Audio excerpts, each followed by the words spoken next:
A situación de incertidume provocada pola crise do coronavirus cébase co xa maltreito comercio local. Só os que ofrecen servizos e produtos de primeira necesidade poden manter a súa atención ao público. Os demais tiveron que baixar a persiana. Que se nos acerca o pago de autónomos, temos pagos evidentemente de hipotecas, alquileres, e todo eso, bueno, claro, a repercusión económica que estamos sufrindo é enorme, o sea, que decir, non temos, nadie ten capacidade para estar soportando sin recibir ningunha axuda, sin ter nada durante tanto tempo o comercio pechado. Na comarca do Salnés non son alleos a esta problemática. Dende o consorcio explican que aínda é cedo para valorar o paquete de medidas anunciadas onte polo Goberno do Estado, pero confesan que calquera axuda será ben recibida. Agora mesmo o que estamos recibindo é cero, non? Nas nosas caixas. Entón, toda a axuda é boa. Os que estamos en contacto cos concellos que tamén están pois aportando o seu graniño de arena, e algúns xa tomaron algún tipo de medidas, como son a supresión de tasas, impostos.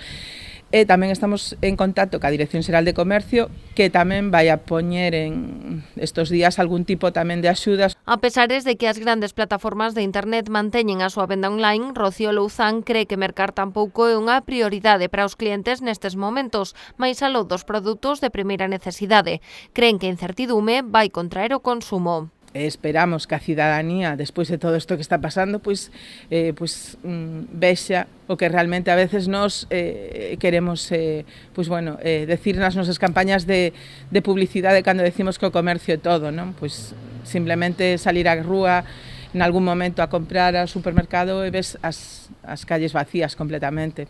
Mentres, as diferentes asociacións de comerciantes aproveitan para facer publicidade dos seus establecementos a través das redes sociais, mantendo o pulso aos grandes para que os clientes se conciencien do peso dos pequenos no tecido económico e social das vilas. Non só somos nós, somos tamén pequenos empresarios, pequenos autónomos, que tamén dependen incluso dos nosos comercios, tema de seguros, reparacións. Entón, por eso quero facer un chamamento para que despois de que pase todo isto, pois bueno, todo o mundo se achega a nós e que nos axude, porque vai a ser moi duro, moi complicado.